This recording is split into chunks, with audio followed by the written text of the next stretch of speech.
Hello guys! Samahan niyo ako for today. Bibili nga pala kami ng mga pasabay order sa amin.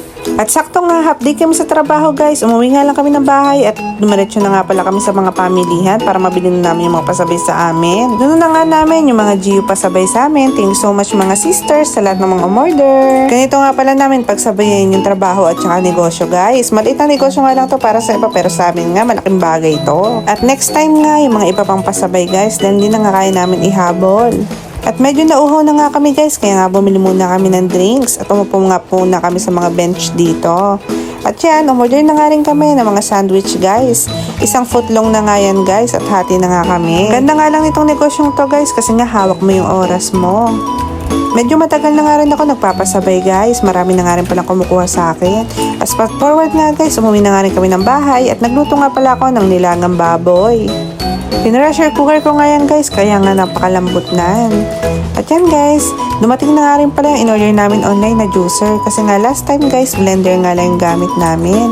Ngayon nga, buti na lang dumating na nga agad at ang bilis nga ng deliver. Kaya nga samahan nyo ako i-unboxing natin to guys.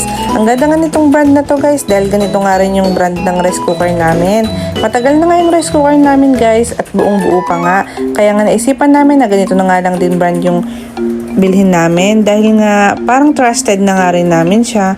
At binasa nga lang din namin yung manual guys. Nakala mo nga naiintindihan namin. Naka-Japanese din naman guys. At pagtas ko nga mag-unboxing guys, nag-lesson na nga rin kami. Nag-online class nga ako guys ng pakonti-konti. Dahil nga wala pa akong kaalam-alam masyado talaga sa Nihongo guys. Nagsusumikap nga ako mag-aral.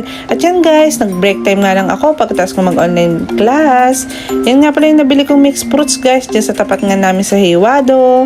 Yan nga pala may kiwi, may orange, and then may pakwan, at may pinya guys. Lahat nga yan matatamis.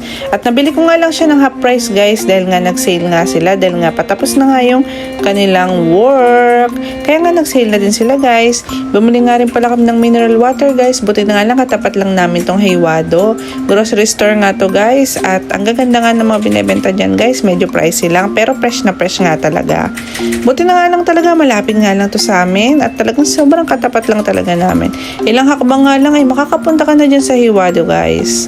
At pagka uwi ko nga guys ay nasikasa ko na nga rin yung mga pinasabay na binili ko nga kanina guys. Ayusin ko na nga yung mga pa-order ko guys dahil nga medyo matakaw siya sa space. Yung salang nga namin guys parang ayun na nga lang yung laman mga pasabay orders pero blessings nga yun guys.